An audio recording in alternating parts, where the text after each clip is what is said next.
आदाब, नमस्ते, सत श्री अकाल, अस्सलाम वालेकुम।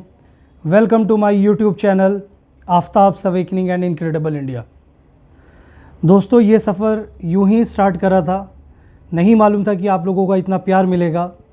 सबसे पहले तो मैं आपसे उस प्यार के लिए शुक्रिया अदा करना चाहता हूं जो आपने मुझे दिया है, मेरी वीडियोस को लाइक करा है, और उन सभी बच्चों का भी शुक्रिया अदा करना चाहता हूं जिन्होंने मेरी एजुकेशनल वीडियोस को लाइक करा।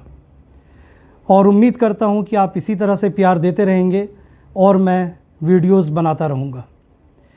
जैसा कि आप लोग देख रहे हैं कि आज का जो टॉपिक है वो ऊपर लिखा हुआ है, हेल्प ईच अदर, एक दूसरे की मदद करना।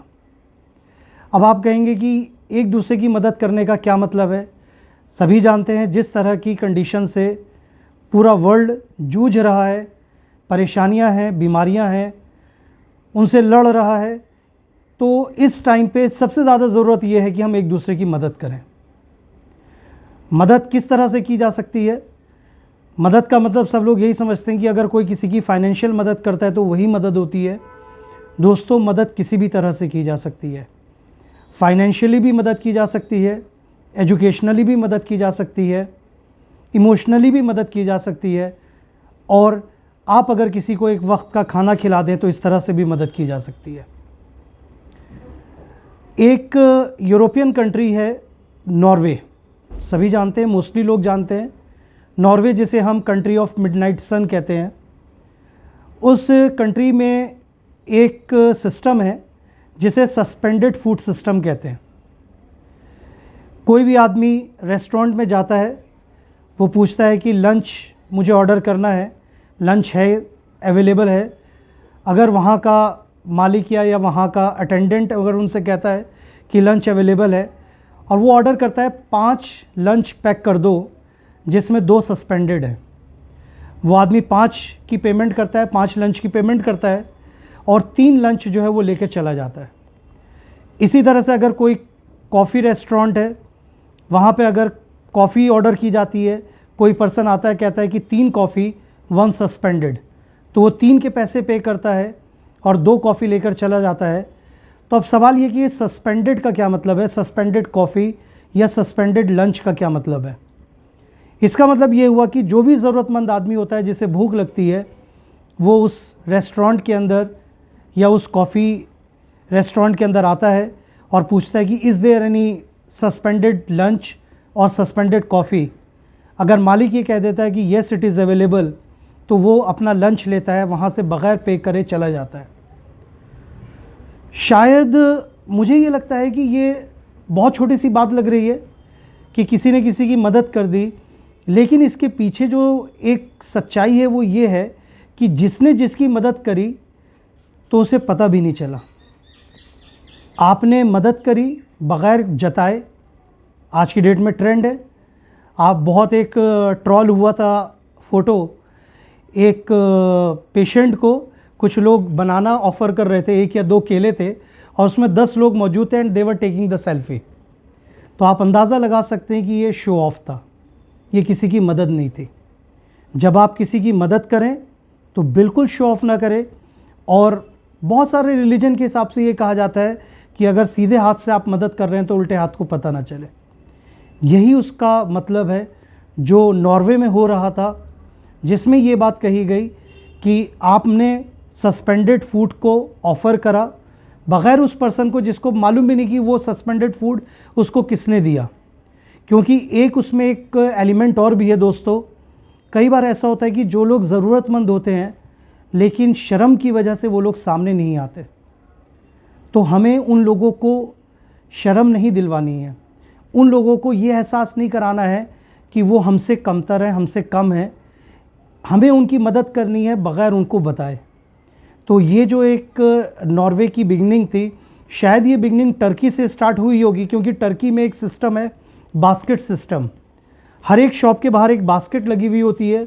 उस बास्केट में जब भी कोई आदमी ख़रीदता है, ब्रेड ख़रीदता है या नाश्ते का सामान ख़रीदता है मॉर्निंग में, तो जो आर्टिकल उसकी मर्ज़ी का होता है वो अपनी मर्ज़ी से कोई भी आर्टिकल उसके अंदर ड्रॉप कर देता है। कोई ज़रूरतमंद आता है उसको आके उठा लेता है।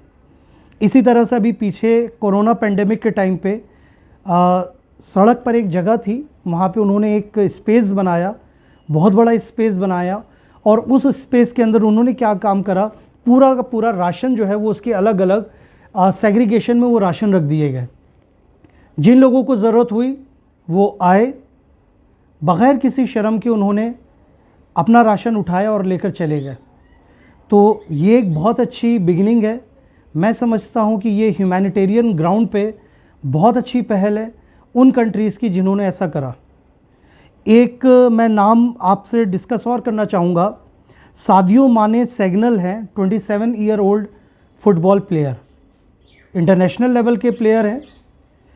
वो हमेशा एक मोबाइल लिए रहते हैं जिसका शीशा टूटा हुआ होता है, मतलब उसकी जो स्क्रीन है, मोबाइल की जो स्क्रीन होती है वो टूटी हुई है उनकी। बहुत सारे लोगों ने उनसे पूछा कि भाई आप तो बहुत अर्न करते हो, इसकी स्क्रीन क्यों नहीं लगा लेते। पहले मैं उनकी अर्निंग के बारे में आप लोगों को बता दूं। इंडियन करेंसी के हिसाब से उनकी एक हफ़्ते की अर्निंग पर वीक जो अर्निंग है वो 1 करोड़ 40 लाख है। हैरान होने की ज़रूरत नहीं है, मैंने 1 करोड़ 40 लाख रुपए बोले। और मंथ के हिसाब से उसकी जो अर्निंग हुई, उस प्लेयर की जो अर्निंग हुई, उनकी अर्निंग 5 करोड़ 60 लाख हुई। तो 5 करोड़ 60 लाख मंथली कमाने वाला आदमी, फिर सवाल यह है कि वो बग़ैर किसी मोबाइल को रिपेयर करे अच्छे मोबाइल को भी ख़रीद सकता है। जब उनसे ये बात पूछी गई कि आप ये पुराना मोबाइल क्यों लिए हुए हैं, तो उन्होंने कहा कि मैं इस पैसे से 10 Ferrari, 2 jet planes, diamond watches और न जाने दुनिया की क्या क्या चीज़ें मैं ले सकता हूँ। लेकिन फिर सवाल यह है कि उन्होंने ऐसा क्यों करा कि उन्होंने उस मोबाइल को अपने पास रखा। उन्होंने कहा कि ये फालतू खर्चा है, जो पैसा वो कमाते हैं वो गरीबों को दे देते हैं, जो पैसा वो कमाते हैं वो एजुकेशन पे लगा देते हैं, जो पैसा वो कमाते हैं वो दान में दे देते हैं। तो आप अंदाज़ा लगा सकते हैं कि किस किस तरह के लोग हमारे पास मौजूद हैं। अब टर्की की बात कर ली हमने, नॉर्वे की बात कर ली, साउथ अफ्रीका के प्लेयर की बात कर ली। इंडिया में एक सिस्टम है जिसे हम लंगर सिस्टम कहते हैं। एक पर्टिकुलर कम्युनिटी, सिख कम्युनिटी के ज़रिए चलाया जाता है। शायद मैं ही नहीं, कोई भी आदमी अगर उस लंगर के बारे में बात करेगा तो वो उसको अप्रिशिएट करेगा। एक ऐसी मदद जो न जाने कितने लोगों को खाना खिलवा रही है। तो मैं उम्मीद करता हूँ कि उनका ये सिलसिला इसी तरह से जारी रहेगा। और एक और कम्युनिटी है, मुस्लिम कम्युनिटी में एक ज़कात सिस्टम होता है। अपनी अर्निंग का, पूरे साल की अर्निंग का 2.5% उन्हें देना होता है ज़कात के तौर पर उन लोगों को जो ज़रूरतमंद होते हैं। तो ये भी अप्रिशिएबल है।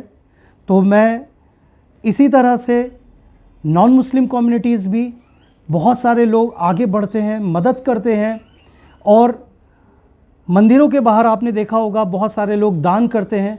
तो शायद मुझे ऐसा लगता है कि यही ज़रूरत है आज की, कि हम आगे आएँ, एक दूसरे की मदद करें, एक दूसरे को खाना खिलाएं, एक दूसरे की एजुकेशन में मदद करें। और एजुकेशन से मुझे याद आया कि जब दौरे नबवी था, मतलब आप सल्लल्लाहु अलैहि वसल्लम का, हुजूर पाक सल्लल्लाहु अलैहि वसल्लम का ज़माना था, तो उस ज़माने में जो कैदी पढ़े लिखे होते थे, उनको जब सज़ा दी जाती थी तो सज़ा के तौर पर उनसे ये कहा जाता था कि आप पढ़े लिखे हैं, उन लोगों को पढ़ाइए जिनके पास तालीम नहीं है, तालीम याफ्ता नहीं है। तो मैं समझता हूँ इससे बेहतरीन सज़ा नहीं हो सकती। तो दोस्तों, हाथ जोड़िए, यूनाइट होइए, एक दूसरे की मदद कीजिए, धर्म के नाम पर नहीं, इंसानियत के नाम पर। अब ह्यूमैनिटी का ज़माना है, मानवता का ज़माना है, धर्म से उठकर मानवता है। जब आप एक दूसरे की मदद करेंगे तो शायद ये कौम ज़िंदा रह पाएगी। और मैं इन्हीं अल्फाज़ों के साथ अपनी बात ख़त्म करता हूँ। उम्मीद करता हूँ कि आपको मेरी ये वीडियो अच्छी लगेगी, और अगर अच्छी लगे तो लाइक, कमेंट, शेयर और सब्सक्राइब करना मत भूलिएगा। आपका ये दोस्त होस्ट आफ्ताब आलम इसी तरह से ये वीडियो बनाता रहेगा और आपके टच में रहेगा। Thank you very much.